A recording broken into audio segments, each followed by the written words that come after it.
Let's say hello to Andrew, who's in Canada. Hi, Andrew. You're on Trunk Nation. Hey, Eddie. How you doing today, bud? I'm great. Thank you. Hey, first off, just renewed my Sirius XM, and to you and Ed and everybody at Volume, it's 100% because of you guys. What a great channel. It's just been such a huge part of my life for the last 3 years. Just keep up the great work, guys. Oh, that's very kind of you, Andrew. Thank you for that. We appreciate it very much. We do. Well, it's appreciated, and so last week somebody called in and said that Jay Buchanan played that song, the New Year's song. He said, I couldn't pronounce what it is. Auld Lang There's a Syne. neat tie, Auld Lang Syne, between what is often called the world's most famous song and my hometown of London, Ontario. So Auld Lang Syne means I'm drawing a blank here. Here it is right here. It means Auld Lang Syne means old long since or days of long ago. And it's an old Scottish poem from Robbie Burns. And what happened was a gentleman of Italian descent, raised in London, Ontario, where I live here, heard that song as he traveled and put it to music. And that music we still play to this day.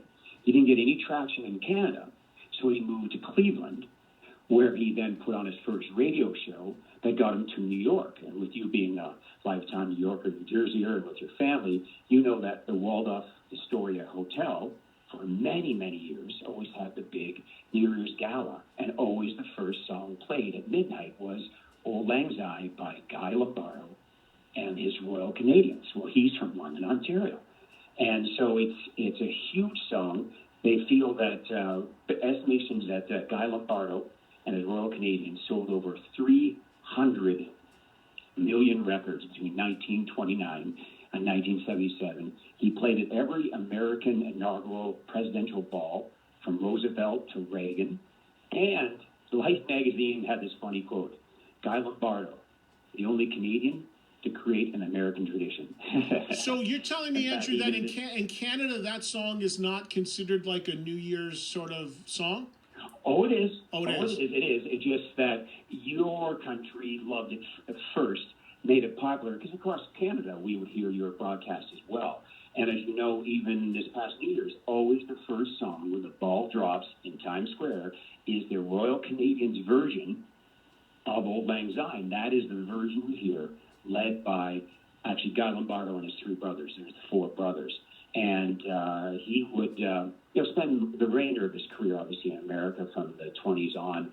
And it's I guess the song is really grabs people because it talks about reminiscing with a little bit of sadness, but looking forward to the future. And so many people sing it, but really have no idea what they're saying, because Auld Lang Syne is actually Old Scots. And like I said, old, long since, and days of long ago in more proper terms. And so I know you love knowing those fascinating things, especially because of the huge tie to New York and probably to your parents sitting by the radio, watching it on TV in the 50s and 60s. Up to 1976, he played it live on CBS. Was always, in fact, Variety magazine said, if Americans didn't hear Auld Lang Syne at midnight, they wouldn't believe it was a new year. Wow. Andrew, I got to run. Thank you for that, though. That's really fascinating. I appreciate it, man. Thank you very much. You got it. Happy New Year to you and all of your friends. Thanks you too. Thanks. There's Andrew in Canada with some history there on a song that literally everybody knows and sings around New Year's, but very few know its origins, its background, or even what it means.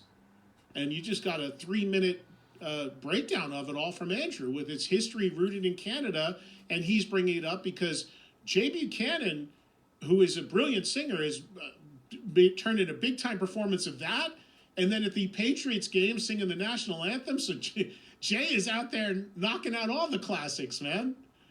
But that was fascinating. I had no idea about that history of that particular song. Like I said, previous caller couldn't even pronounce the title of it. Not to mention a Guy Lombardo reference on the program today. What's next? 100,000 Strings? Or was that those records? My parents used to have beautiful music records.